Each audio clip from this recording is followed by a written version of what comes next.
Brothers and sisters, recently there was a 3-hour virtual hearing on Sheila Jackson Lee's bill HR 40, which we all know it's a do-nothing bill, but they had the hearing anyways, and rather than inviting the people who actually represent us to speak on these issues, people like Dr. Claude Anderson, they didn't bring on Yvette Carnell, they didn't bring on Tone, they didn't bring on any of your other pro-black YouTubers, they didn't bring Phil Scott, they didn't bring Lisa Cabrera, they brought none of these people on there. They decided to, as usual, bring the people who are most against any form of restitution for the black community. They brought on Herschel Walker, and they brought on Larry Elders and a few other people.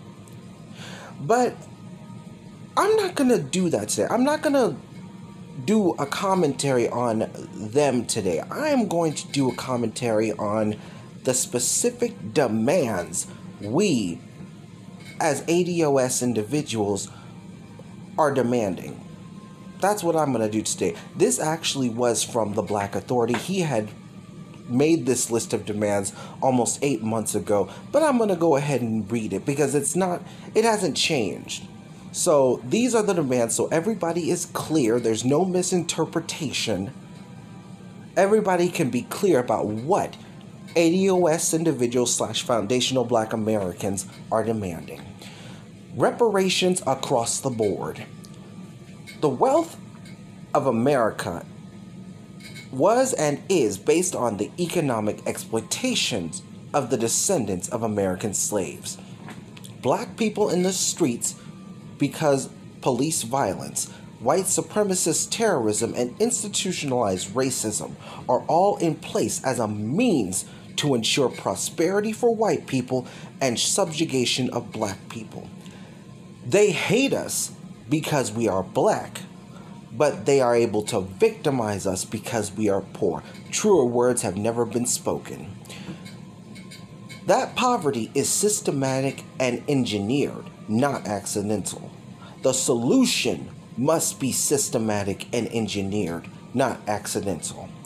Without addressing these issues, the society itself will fall into total chaos as the bait-and-switch tactics of deflection and distraction no longer deceive the black population. We require reparations across the board to correct these evils.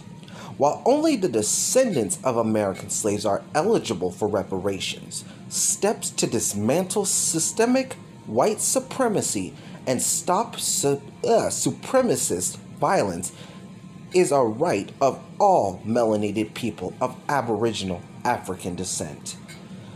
Reparations are not just financial. We require educational reparations to correct the crimes America's schools commit against black children.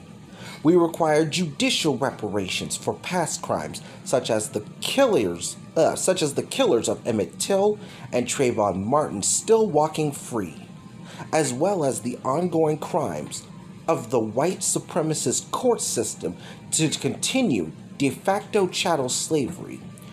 We require political reparations to address how a majority black area can be ruled over by confirmed white supremacist politicians. And I believe this is seven key factors, so I'm just going to read all of them to you. Number 1, the agenda must address black people and black people only. That's right, it can't address all these other groups, not like with affirmative action did. Any discussion of addressing black people's needs must focus solely on black people. While that seems obvious, the problem is government and the media have embarked on a campaign to detour all efforts to focus on black people by diverting attention away from black people and putting it on trick words like people of color and minority, which they have twisted so much that minorities has also included white people, like white women, white gays, white identifying Latinos, etc., as their strategy to deny black people resources. Number 2, Black society's top priority is economic empowerment. Virtually all of Black America's ills can be traced directly back to the lack of economic resources, from education to healthcare to housing. Lack of money is the prime factor behind these issues. America has waged a never-ending war to prevent Black people from having economic resources for the exploitative benefit of the rest of society. There needs to be a Marshall Plan for the descendants of American slaves, patterned after the Marshall Plan that was initiated in Japan after World War II.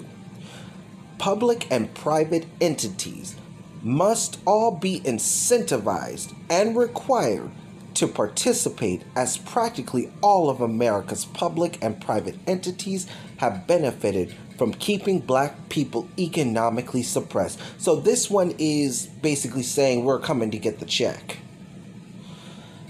Number 3, dismantling of systemic white supremacist public policies.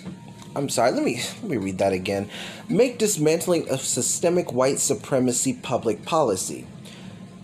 The tradition of America is to practice white supremacy while pretending that white supremacy doesn't exist. They pretend that they simply don't understand why the wealth gap, income gap, incarceration rate, and health care greatly favor white people and consistently penalize Black people. America spent 5 decades pursuing a racially fabricated policy of a war on drugs. It's time to make public policy of a war on white supremacy in all its forms. In recent years, if you are a pimp helping women to become prostitutes, you are now classified as a human trafficker. Malcolm X said, white supremacist violence should be prosecuted as an international war crime. The fact that pimping has now been elevated to that level, but the original sin of white supremacy has not, is a crime against human decency.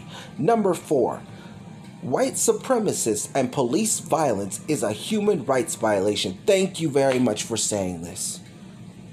I just have to say thank you again. When China or other countries in the Middle East have police execute people based on their race, ethnicity, or political ideology, the United States calls those human rights violations, and the United States has invaded countries for that offense. America didn't listen to the excuses from these governments as to why it was acceptable. The United States needs to be held to that same standard exactly, but reading on. America has been using police to terrorize and execute Black people with the support of racist district attorneys and judges and your coons like Daniel Cameron in order to sustain systemic white supremacy. When you have systemic racial practices, it demands systemic remedies. Exactly. Number 5, schools can no longer be weaponized against Black children. Schools, both public and private, operate on a standard practice of targeting Black children from as early as Head Start to remove them from the classroom. The typical strategy is to claim the child has a learning disability or is a disciplinary problem, and that there are only 3 solutions to the problem. Put the child in special education to handicap his learning, put him on psychotropic drugs to alter his brain chemistry, or to have him suspended from school and even arrested.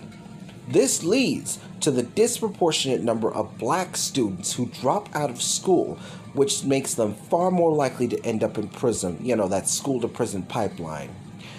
White children who express the same behaviors don't receive the same treatment.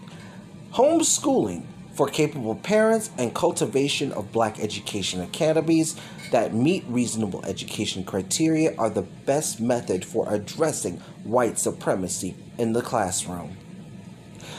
Number 6, remove the prisons, monuments, and physical institutions of white supremacy. In other words, eliminate all this symbolism. Black people pay taxes, and yet our tax dollars do something to us that doesn't happen to anyone else. We are required to pay for white supremacists to sit in front of our courthouses, our schools, our parks, and our city halls. We have prisons that are set up primarily to serve as the new plantations of America via the 13th Amendment loophole. In a cruel irony, many states are closing schools but building prisons, and the laws are engineered to facilitate this vicious cycle. No black person should have to drive by prison while schools are being closed, nor should they have to go to a city hall, court, or school and walk by the image of a human rights violator. The same people that we know hated us and know wanted to keep us in bondage. Symbols of white supremacy belong in a museum, not in a public square.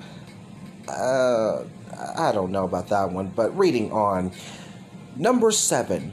20% of public and private contracts should be reserved for black businesses. America has done business strictly along ethnic lines. It has embarked on a sustained campaign of bombing black business districts like the various Black Wall Streets, as well as using racial regulations to target black businesses today for destruction. All of this done to protect white business and preserve white economic privilege. To correct this, the public and private sectors that have all profited off of economically disenfranchising black citizens should repay their debt by instituting a minimum mandatory 20% contracting requirement with black businesses that are black sole proprietorships or are corporations that are 75% black owned. City contracts, municipal bonds, equity stakes in these private companies, tax credits and or exemptions from taxes owed, land grants and set-asides, 0% financing, as well as direct cash disbursement are all suitable methods of addressing these debts. The U.S. government was able to instantly agree to allocate $10 trillion to deal with the COVID-19 outbreak of 2020. So all those people who were saying, where's the money going to come from? This right here just proves that this land can pay for our reparations. It did not require a study, a commission, or vote from the general public. It was done because it was deemed necessary. It's an insult to tell black people that all of a sudden all types of examinations and delays are needed before we can be given what a virus was given without a thought. So that's pretty much it. These are the real demands of the greater black community. Have a good day, night, morning, evening, wherever you're at in this world. Peace and love always. Stay safe out there. Bye-bye.